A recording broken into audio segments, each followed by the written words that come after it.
So,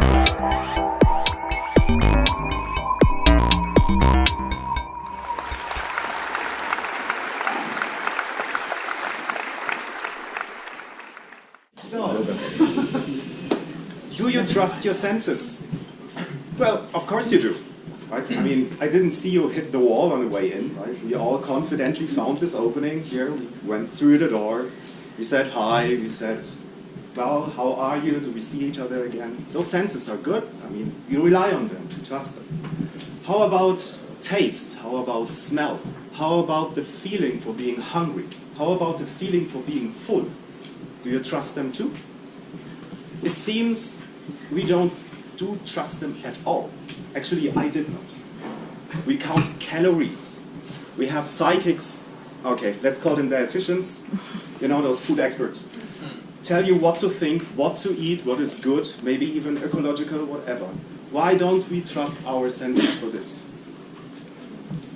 A few years ago, I started my no fructose experiment, and it changed my life, actually, and it made me very interested in food in general.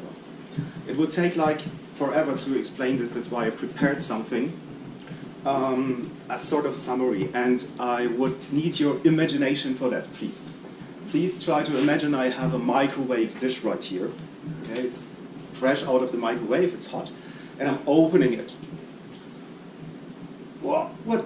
Somebody vomited onto my plate. What is that? Dear Lord, is that meat? Okay, let's call this one vegetable, and is that mashed potato? No, it's smashed potato, probably. God, what? Okay, let's look under packaging. Could you please hold this for a while? Thank you. So what do we have here? Okay, carbohydrates, amino acids, fats, minerals. Look, all the vitamins are here. And the EU tells me, well, this is even the right amount, like, you know, to eat, and it looks as if this might be a proper meal. And I'm thinking, really? It's like driving a car into a tree and saying, all you have to do is pick up those bits and pieces lying around, put them into the car, and sell it as lightly used. Well, on eBay maybe this works, but this car is beyond repair. Its purpose to drive is gone. It isn't there anymore. And so is, thank you, that was great. It smells of it, right? It's not so heavy. And so is this, right? Its purpose to be good for you is gone. You see it, you smell it. Why do we still eat it? That's the big question. Oh, sorry. Don't eat it, trust your senses. Okay. Why do we still eat it? Enter sugar and especially fructose. Fructose makes it edible. It keeps you on eating, and it creates addiction. Why? And how does this work? You say fructose, this is in fruit, right? It's healthy. Well, newsflash. All right, short excursion into biochemistry. So when we talk about sugar, we usually mean this crystalline white stuff, this powder. This is sucrose. It's a disaccharide. It consists of glucose and of fructose. Glucose is fine. Fructose is the bad guy here. So what happens with fructose in the body? First of all, it's utterly useless.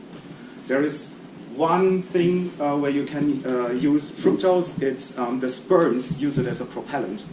But you'd have to lose half of your DNA for it to be useful, right?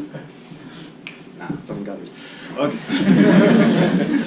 Okay, and so what happens with fructose in the body? It goes straight into the liver, the same as alcohol, specifically ethanol, and is being transformed into fat. It produces huge amounts of insulin. This insulin blocks leptin, and leptin would tell you that you are full. It's this McDonald's phenomenon, okay? You go to McDonald's, you know you're going to be sick.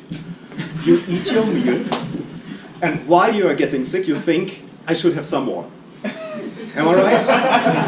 All right? So this is how fructose works. Besides that, it creates a lot amount of chemicals which you don't want to have. Basically, it's frying you from the inside. So just a short summary what happened after I started my experiment and I quit eating fructose completely. I lost 10 kilos without hunger. I had very strange headaches and migraines, they are gone. Stomach aching, gone. My teeth got unbelievably better. I had some mood swings, they are gone. The quality of my food went up, and yes, please talk about this. And I'm not counting calories. I'm eating when I'm hungry, and I'm stopping to eat when I'm full. And I have a lot of open questions. And there is one message for you. With knowledge and a little bit experimentation, you can learn to trust your senses again. Thank you.